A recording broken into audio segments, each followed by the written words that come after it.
আমরা জানি এক ভয়াবহ যুদ্ধের নাম। সেই যুদ্ধটি হচ্ছে প্রথম বিশ্বযুদ্ধ, যা শুরু হয়েছিল 1914 সালের 28শে জুলাই এবং শেষ হয়েছিল 1918 সালের 11ই নভেম্বর। কিন্তু আনুষ্ঠানিকভাবে শেষ হয় দ্বিতীয় ভার্সাই চুক্তির মাধ্যমে 1919 সালের 28শে জুন। আমরা জানি কি এই প্রথম বিশ্বযুদ্ধের পূর্বে এর ঘটনা কী ছিল, এর প্রেক্ষাপট কী ছিল। আসুন জেনে নিই প্রথম বিশ্বযুদ্ধের প্রেক্ষাপট। আজকের আলোচনায় পাবেন আপনারা প্রথম বিশ্বযুদ্ধের প্রেক্ষাপট। প্রুশিয়া সাম্রাজ্য, এই সাম্রাজ্যের সিংহাসনে 1861 সালে আরোহণ করেন রাজা প্রথম উইলিয়াম। আর তিনি আরোহণ করা মাত্রই এই 39 খণ্ডে বিভক্ত সাম্রাজ্যকে এক করার জন্য সিদ্ধান্ত গ্রহণ করেন। আর সিদ্ধান্ত নেওয়া মাত্রই শুরু হয় বিভিন্ন দ্বন্দ্ব। তিনি চিন্তা করলেন এই কাজ সম্পাদন করার জন্য একজন বিচক্ষণ প্রধানমন্ত্রী নিয়োগ দেওয়া প্রয়োজন। তাই তিনি তৎকালীন সবচেয়ে বিচক্ষণ ব্যক্তি জার্মানির অটো ফন বিসমার্ককে প্রধানমন্ত্রী হিসেবে নিয়োগ দিলেন। 1862 সালে অটো ফন বিসমার্ক এই প্রধানমন্ত্রী হিসেবে নিয়োগ পাওয়া মাত্রই তিনি একটি সিদ্ধান্ত গ্রহণ করলেন, আর তা হলো policy of blood and iron, যুদ্ধাংদেহী নীতি। এই যুদ্ধ খেলা এবং শত্রু খেলার মাধ্যমে শত্রুকে বা পার্শ্ববর্তী রাজ্যকে পরাস্ত করে সাম্রাজ্য বিস্তারের এক মহান চেতনায় উদ্বুদ্ধ হলেন অটো ফন বিসমার্ক। তিনি সফলও হলেন। শেষ পর্যন্ত 1871 সালে এই 39 খণ্ডে বিভক্ত জার্মানিকে এক করলেন। আর এই অটো ফন বিসমার্ক হয়ে গেলেন রাজকীয় জার্মানির প্রথম চ্যান্সেলর। আমাদের পরীক্ষায় যদি আসে রাজকীয় জার্মানির প্রথম চ্যান্সেলর কে ছিলেন, আমরা উত্তর দিব auto von Bismarck.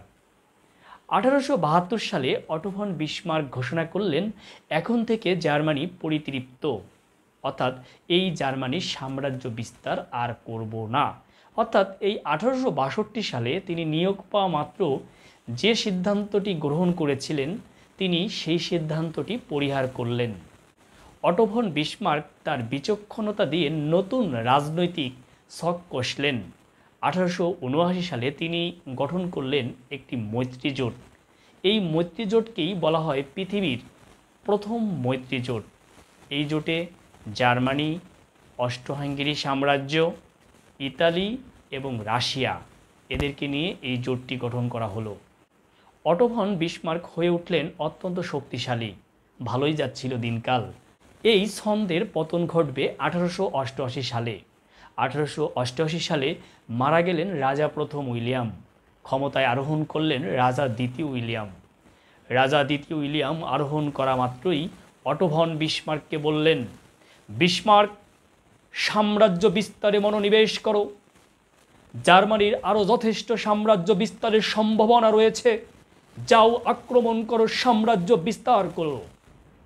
Auto von Bismarck বললেন, আর সাম্রাজ্য বিস্তারে মনোনিবেশ করতে পারবো না। আর সাম্রাজ্য বিস্তারের কোনো প্রয়োজন নেই। সাম্রাজ্য বিস্তারের প্রেক্ষিতে আর কোনো অর্থই খরচ করতে পারবো না। দ্বিতীয় উইলিয়াম বললেন, খামোশ শয়তান, মুখের উপর কথা। যাও, আমি তোমাকে যা বলেছি তুমি তাই করো। অটো ফন বিসমার্ক বলবেন, আমি সাম্রাজ্য বিস্তারে আর মনোনিবেশ করতে পারবো না। শুরু হবে এই দ্বিতীয় উইলিয়াম এবং অটো ফন বিসমার্কের মধ্যে দ্বন্দ্ব। আর এই দ্বন্দ্বের কারণেই ছন্দের পতন হবে 1890 সালে। 1890 সালে এই অটো ফন বিসমার্ককে জোরপূর্বক পদত্যাগ করতে বাধ্য করবে। আর এই অটো ফন বিসমার্কের পদত্যাগকে ইউরোপের রাজনীতিতে বলা হয় ড্রপিং অব দ্য পাইলট, অর্থাৎ পাইলটের পতন। অটো ফন বিসমার্ক পদত্যাগ করা মাত্রই ঘটনা অন্যদিকে মোড় নেবে। ওই যে 1879 সালে যে মৈত্রী জোট গঠিত হয়েছিল, সেই মৈত্রী জোট থেকে রাশিয়া বের হয়ে যাবে। কারণ দ্বিতীয় উইলিয়ামের এই সাম্রাজ্য বিস্তারের যে চেতনা, এই চেতনাকে রাশিয়া মেনে নিতে পারেনি। তাই রাশিয়া জোট থেকে বের হয়ে গিয়ে ব্রিটেন এবং ফ্রান্সের সাথে নতুন আরেকটি জোট গঠন করবে। আপনি জানেন কি 1890 সাল থেকে 1906 সাল পর্যন্ত এই 1879 এবং 1890 সালের এই দুইটি জোটের মধ্যে ছোট বড় 18টি যুদ্ধ সংগঠিত হবে। 1907 সাল এই 1907 সালের বলকান অঞ্চলের বসনিয়াকে দখল করে নেবে অস্ট্রো হাঙ্গেরি। আর অস্ট্রো হাঙ্গেরি দখল করে নিলেই শুরু হবে আরও দ্বন্দ্ব। সার্বিয়া তার জাতীয়তাবোধ চেতনায় ভুগবে এবং অস্ট্রো হাঙ্গেরির ক্ষতি সাধনে লিপ্ত হবে।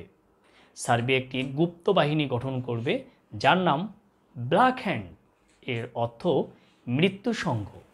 ব্ল্যাক হ্যান্ড বা মৃত্যু সংঘের অন্যতম সদস্য যার নাম গ্যাব্রিলা প্রিন্সিপো 1914 সালের 28শে জুন বসনিয়ার রাজধানী সারায়েভোতে বেড়াতে আসবে অস্ট্রো হাঙ্গেরির ভাবী সম্রাট প্রিন্স ফার্ডিন্যান্ড ও তার স্ত্রী।